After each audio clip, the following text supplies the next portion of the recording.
तो देखिए pseudo force मतलब होता है एक इमेजिनरी फोर्स, और ये इमेजिनरी फोर्स हम क्यों कंसेप्ट में लाते हैं, जरा एनालाइज इस तरह से कर लेते हैं पहले। देखिए हमारे पास एक, मान लीजिए कंटेनर है, और एक मास उसके अंदर बीचों बीच में रखा गया है, और इमेजिन कीजिए कि ये जो सिस्टम है ये स्पेस में है, यहाँ किसी तरह का कोई एक्सटर्नल फोर्स नहीं है। तो अगर कोई एक्सटर्नल फोर्स नहीं है तो स्मॉल एम क्या करेगा, सस्पेंडेड ही रहेगा, जैसा रहता है जनरली, है ना, gravity less surface, gravity less जगह पे आपका कोई भी बॉडी अगर रखोगे तो तैर रहा होगा, हवा हवा भी नहीं बोल सकते उसको, है ना, स्पेस में वैक्यूम में तैर रहा होगा। तो उसी तरह से ये तैर रहा है ना। तो अब बताइए, है ना, सपोज कीजिए हमारा कंटेनर अगर थोड़ा सा आगे खिसक गया, ये गया हमारा कंटेनर थोड़ा सा आगे, ठीक है, पहले कंटेनर हमारा यहाँ पे था, और कंटेनर अब थोड़ा सा आगे खिसक गया। तो मुझे आप लोग एक चीज बताइए, है ना, अगर ये कंटेनर आगे खिसक जाता है तो उसके साथ ये मास जो है ये आगे जाएगा कि नहीं जाएगा? एक्चुअली जब आप इस कंटेनर को मूव कराओगे, क्योंकि ये स्मॉल एम जो था वो सस्पेंडेड था, कहीं से कोई कांटेक्ट में है नहीं, देखो कहीं से अगर कोई कांटेक्ट में नहीं है तो इसको धक्का कौन लगाएगा? कोई नहीं लगाएगा। तो इसीलिए ये ज्यों का त्यों जहां था अपना, है ना, वहीं पे रहेगा। और क्या यही हमारा न्यूटन का फर्स्ट लॉ भी नहीं था एक प्रकार से? बिल्कुल, है ना? देखो इस मास को हमने क्योंकि सस्पेंडेड कर रखा है, मतलब कहीं से कहीं कोई कांटेक्ट वगैरह कुछ नहीं है। तो आपका ये कंटेनर अगर आगे निकल जाएगा, तो इसको फोर्स देने वाला कोई एजेंट तो है नहीं। अगर नीचे अगर रहता, तो हो सकता है सरफेस से फ्रिक्शनल फोर्स मिलता। तो जो भी है, तो फोर्स वगैरह मिलता, तो अल्टीमेटली ये क्या करता, कंटेनर के साथ जाता। लेकिन अगर ये कंटेनर के अंदर सस्पेंडेड है ना, तैर रहा था, तो ये कहीं से आगे नहीं जाएगा, कंटेनर आगे बढ़ जाएगा, जबकि ये मास अपनी जगह पे ज्यों का त्यों रह जाएगा। बोलिए, ये आइडिया समझ में आ गया? अब चलो एक बाहर का ऑब्जर्वर को एनालाइज करते हैं। एक ऑब्जर्वर जो हमारा बाहर खड़ा था, है ना, एक ऑब्जर्वर जो हमारा बाहर खड़ा था, वो क्या बोलेगा? देखिए उससे इस बॉडी का डिस्टेंस, है ना, ये ऑब्जर्वर जो बाहर खड़ा था, उससे ये बॉडी का डिस्टेंस क्या चेंज हुआ क्या? नहीं हुआ, है ना। यानी कि जो बाहर वाला ऑब्जर्वर है, यानी कि हम लोग जैसे हैं, तो हम लोग के लिए क्या है, हम लोग बोलेंगे कि भैया कंटेनर मूव कर रहा है, अंदर का सामान थोड़ी मूव कर रहा है। अंदर का सामान जो है वो कहीं किसी के कांटेक्ट में तो है नहीं। तो ये एज इट इज जैसा है वैसा का वैसे ही रहेगा।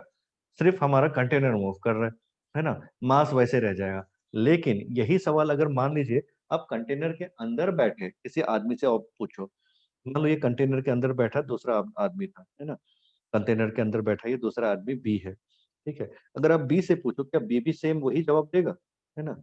क्या बी सेम वही जवाब देगा? तो बिल्कुल नहीं। देखिए शुरुआत में एम और बी तक का जो डिस्टेंस था वो कम था, लेकिन अब अगर देखोगे क्योंकि वो खुद कंटेनर से चिपका हुआ है, तो उन दोनों के बीच का जो सेपरेशन है वो तो बढ़ गया, है ना? देखिए बी और एम के बीच की सेपरेशन इनिशियली कम थी। अब देखिए बी और एम की सेपरेशन क्या हो गया? बढ़ गया। और ये सेपरेशन बढ़ने के कारण जो है, ये बी क्या बोलेगा? बी बोलेगा कि भाई हमारा जो मास है वो तो मूव कर रहा है। किधर मूव कर रहा है ना? तो देखिए बी तो अभी भी कंटेनर के साइड में था, तो बी अभी भी कंटेनर के उसी साइड में, अब उसी को वो रिलेटिव मानेगा, है ना? उसी के रिलेटिव में दिखेगा। तो वो बोलेगा कि भाई बॉल पहले जो था वो कंटेनर के बीचों बीच में था, अब बॉल जो है एकदम दूसरे सिरे पे पहुंच गया, दूसरे एंड पे पहुंच गया। यानी कि यहाँ पर अगर आप देखोगे तो बी ये बोलेगा, है ना, बी ऑब्जर्वर जो है ये बोलेगा कि जो बॉल है वो पीछे जा रहा है ना, जो बॉल है वो पीछे जा रहा है। और कितने स्पीड से जा रहा है ना? अब देखिए मान लीजिए कंटेनर अगर मान लीजिए 1 मीटर आगे आया, सपोज कीजिए कंटेनर 1 मीटर आगे आया, तो इस अंदर वाले आदमी के लिए कंटेनर के अंदर का ये जो बॉल है वो कितना पीछे जाएगा? 1 मीटर ही ना जाएगा, ठीक है। लेकिन ए वाला जो ऑब्जर्वर है उसके लिए कोई चेंज नहीं है, ये जो है ग्राउंड से जो देख रहा है उसके लिए कोई चेंज नहीं। देखो ए से एम तक का डिस्टेंस है ना, सेम वही का वही है। लेकिन अंदर बैठा जो ऑब्जर्वर था उसको अगर पूछोगे तो वो ये बोलेगा कि शुरुआत में हम दोनों के बीच में डिस्टेंस कम था, बाद में डिस्टेंस बढ़ गया। और कितना बढ़ा? ये बोलेगा कि भाई हमारा बीच में डिस्टेंस पहले जो था वो बढ़ के 1 मीटर हो गया, है ना? क्यों 1 मीटर हुआ? क्योंकि ये बोलेगा कि एक्चुअली हो ये रहा है कि कंटेनर मूव किया राइट साइड 1 मीटर। कंटेनर अगर राइट साइड 1 मीटर मूव किया तो ऑब्वियसली इस आदमी का मोशन 1 मीटर राइट साइड हुआ है, तो ये तो बॉल को उल्टा दिखेगा ना पीछे 1 मीटर जाते हुए। तो यही सेम था। तो देखो अगर बॉल का मोशन आदमी को दिखा 1 मीटर पीछे की तरफ, है ना, लेकिन यही 1 मीटर अगर मान लो 1 सेकंड में अगर तुम्हारा ट्रेवल किया सपोज, है ना, तो 1 मीटर पर सेकंड इसको हम कहेंगे, 1 मीटर पर सेकंड। और इसको क्या बोलते हैं? इसको बोलते हैं वेग, है ना, वेलोसिटी। यानी कि कंटेनर अगर आपका v वेलोसिटी से मूव करता है, तो अंदर बैठा आदमी ये बोलेगा कि जो m है वो कंटेनर के अंदर पीछे जा रहा है, और कितने स्पीड से जा रहा है?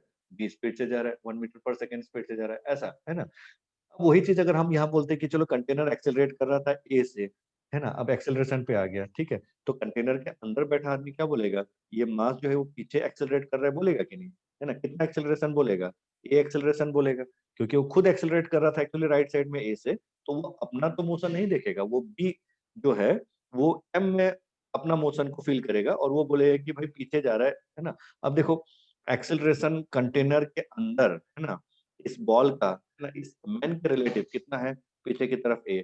उस बॉल का मास क्या था? एम। तो क्या बॉल को एक पीछे की तरफ एक फोर्स नहीं मिलेगा, है ना? और वो फोर्स कितना हो गया? M a. जिस फोर्स से वो क्या करेगा? वॉल से जाके टकराएगा, है ना? लेकिन क्या ये रियल फोर्स है? नहीं, ये तो इस आदमी के लिए फोर्स है ना? तो ये जो फोर्स है ना, इसी को एक्चुअली हम बोलते हैं सूडो फोर्स। इसी फोर्स को हम बोलते हैं स्यूडो फोर्स, यानी कि इमेजिनरी फोर्स। अब देखो हकीकत में हो क्या रहा है, अब इसको समझते हैं। हकीकत में तो ये हो रहा है कि वॉल जो है, कंटेनर का वॉल जो है ना, वो आकर के बॉल से टकराएगा, है ना? लेकिन आदमी को ऐसा लगेगा, जो अंदर बैठा आदमी जो है, उसको ऐसा लगेगा कि बॉल जाके वॉल से टकरा रहा है। लेकिन फर्क क्या पड़ता है ना? वॉल आकर के बॉल से टकराए या बॉल जाकर के वॉल से टकराए, बात तो बराबर है, इम्पैक्ट तो उतना ही पड़ेगा आपका, है ना? तो लेकिन वॉल का टकराना आकर के, है ना, बॉल से, ये कैलकुलेशन करना थोड़ा-सा ट्रिक, ये एक्चुअली थोड़ा हैवी पड़ जाएगा। उसके बजाय आसान ये है कि बॉल जाकर के वॉल से जो टकरा रहा है, वो कैलकुलेट कर दो, है ना? क्योंकि बॉल का मास आसानी से हमको मिल रहा है, बॉल का एक्सेलरेशन हम पता कर पा रहे हैं इज़िली, तो मास इंटू एक्सेलरेशन डायरेक्टली जो फोर्स जो बॉल वॉल को देगा, वो तो हम इज़िली कैलकुलेट कर रहे हैं। तो वॉल भी बॉल को कितना फोर्स देगा? उतना ही देगा। एक्शन रिएक्शन फोर्स है। तो वॉल के द्वारा बॉल को जो फोर्स मिलेगा, है ना? एग्ज़ैक्टली वो निकालने के लिए हम वॉल को पहले स्टडी नहीं करेंगे, हम किसको स्टडी करेंगे? बॉल को स्टडी करेंगे। ये कांसेप्ट होता है सूडो फोर्स का। बोलिए समझ में आया? और यही आइडिया जब हम प्रॉब्लम सॉल्व करते हैं, तो कई बार ये होता है कि हम ऐसे मूविंग फ्रेम जब भी एनालाइज़ के लिए लेते हैं, है ना? तो वहाँ पर अगर आप ये सूडो वाला कांसेप्ट ले लो ना, तो बहुत आसानी से सॉल्व हो जाता है। इससे कैलकुलेशन ईज़ी पड़ जाता है। कितना ईज़ी पड़ता है? चलो आ जाओ समझते हैं इसको एक एग्ज़ाम्पल में, ठीक है? और वो एग्ज़ाम्पल जो कि एक बहुत ही बेसिक सा एग्ज़ाम्पल है। सपोज़ कीजिए हमारे पास एक लिफ्ट है। ये कोई लिफ्ट है, ऐसा इमेजिन करो, ठीक है? ये कोई लिफ्ट है, ठीक? और लिफ्ट के यहाँ पे टॉप पे मैंने एक बॉल रखा हुआ था और ये लिफ्ट जो है ऊपर की तरफ एक्सेलरेट कर रहा था ए से, ठीक है? लिफ्ट देखो ऊपर की तरफ एक्सेलरेट कर रहा था ए से। और यहाँ पर ये जो डिस्टेंस है तुम्हारा, मतलब ये लिफ्ट क्या है ना, लिफ्ट की जो हाइट है, ये है एच। अब सोच के देख लो, है ना? ये लेकिन अब यहाँ पे ग्रेविटी भी है, ठीक है? ग्रेविटी कहाँ पे एक्ट कर रहा है? नीचे की तरफ। Gravity is also present. Sir दिखाई नहीं दे रहा नीचे। अच्छा 1 सेकंड, ये हो गया, ठीक है? तो देखो एक लिफ्ट हमने कंसीडर किया और लिफ्ट में हम लोगों ने क्या कंसीडर किया? एक बॉल जो है इसके टॉप पे रखा हुआ था, एकदम टॉप पे, और जो लिफ्ट है उसकी ऊँचाई था h, और हमने लिफ्ट को एक्सेलरेट किया था कितने से? a से, और यहाँ पे ग्रेविटी प्रेजेंट है। मतलब ये प्रैक्टिकल सा एग्जांपल हम एक कर रहे हैं, जो एवरीडे लाइफ में हम लोग हमेशा फील कर सकते हैं। कभी भी अगर आप कोई ऊँची मंजिल में जाते हो और लिफ्ट के अंदर चढ़ते हो, तो आप एक कॉइन या कुछ ऑब्जेक्ट को लेकर के अगर लिफ्ट के सीलिंग पे लगा लो, है ना? जिस वक़्त लिफ्ट चालू होता है, उस वक़्त की हम एक्स एनालिसिस कर रहे हैं, समझ लो, ठीक है? तो देखो ग्रेविटी प्रेजेंट है, यानी कि ये हमारा एवरीडे लाइफ का ही प्रॉब्लम है, ठीक है? नीचे ज़मीन है, ज़मीन को नहीं दिखा रहा हूँ। अब आपसे ये पूछा जा रहा है ना? कि इस बॉल को नीचे यहाँ टकराने के लिए कितना टाइम लगेगा, है ना? Find time of COLLI, find time of collision of the ball with the floor। क्या पूछा जा रहा है? आपका समय पता कीजिए जब ये बॉल नीचे जमीन से टकराएगा। चलिए ये क्वेश्चन है आपके लिए।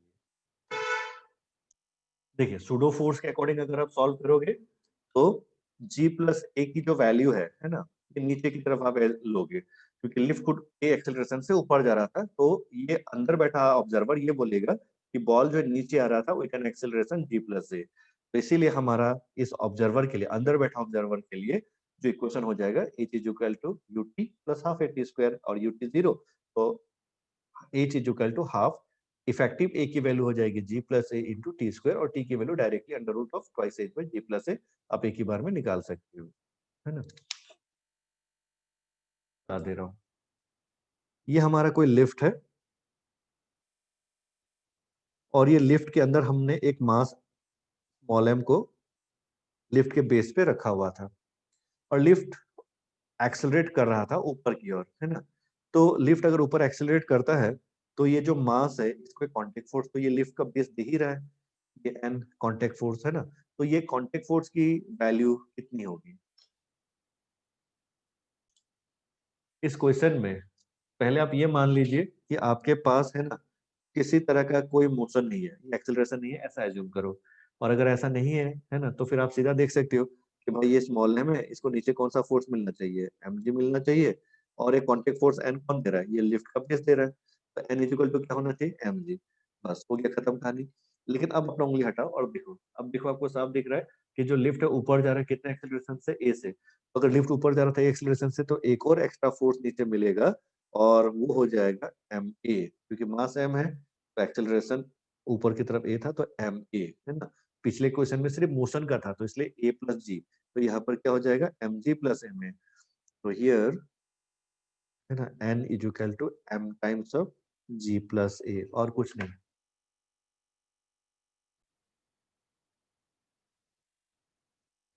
सपोज कीजिए ये लिफ्ट ऊपर जा रहा था,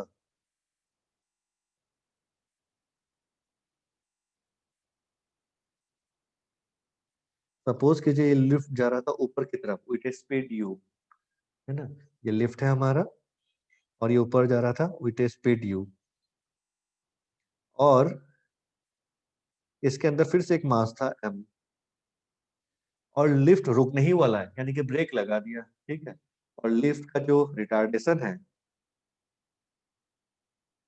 यानी कि अवमंदन, इसकी वैल्यू बोल दिया ए है।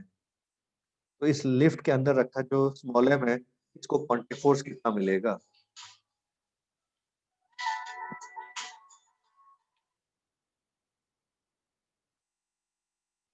सर क्लास ले रहे हैं, बोल दो भैया है। एक बार बात तो कर लो, तो थोड़ी देर में सर कॉल करेंगे।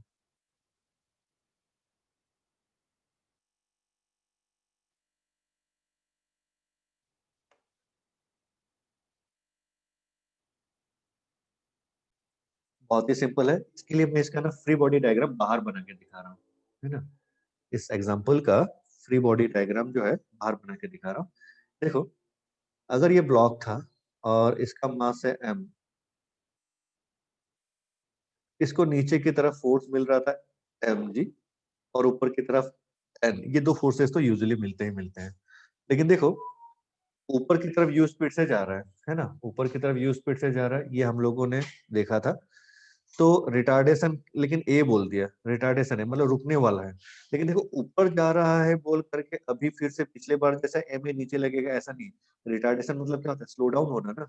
और मैंने आप लोगों को बताया जब रिटार्डेशन होता था बॉडी मोशन में, जब मैंने पढ़ाया आप लोगों को तो मैंने बताया था रिटार्डेशन मतलब स्पीड का घटना, अवमंदन होना, है ना, स्पीड का घटना। और ये तभी होता है जब यू और ए क्या होता है, ऑपोजिट होता है, यानी कि ए अभी भी किधर रहेगा, नीचे की तरफ, है ना। भले ऊपर जा रहा है लेकिन एक इधर रहेगा नीचे की तरफ। तो ऐसे सिचुएशन में देखो इस मास को अगर, है ना, अगर आप एनालाइज करो पिछले के रेस्पेक्ट में, ए ऊपर था तो एम ए कहाँ मिला, नीचे की तरफ। तो ए नीचे है तो फिर इसको एम ए कहाँ मिलेगा, ऊपर की तरफ, इधर हो जाएगा एम ए। तो यहाँ पर इक्वेशंस कैसे लिखोगे? तो यहाँ पर इक्वेशन इस जगह में तो इक्वेशन साफ दिख रहा था जैसे n equal to m g plus है, तो यहाँ पर भी उसी तरह से यहाँ पर क्या लिखोगे, n plus m a is equal to m g, ये लिखोगे। तो फिर n की वैल्यू कितनी हो जाएगी, n की value m g minus m a, यानी कि दिस बिकम्स m कॉमन और g माइनस ए। बोलिए समझ में आ गया?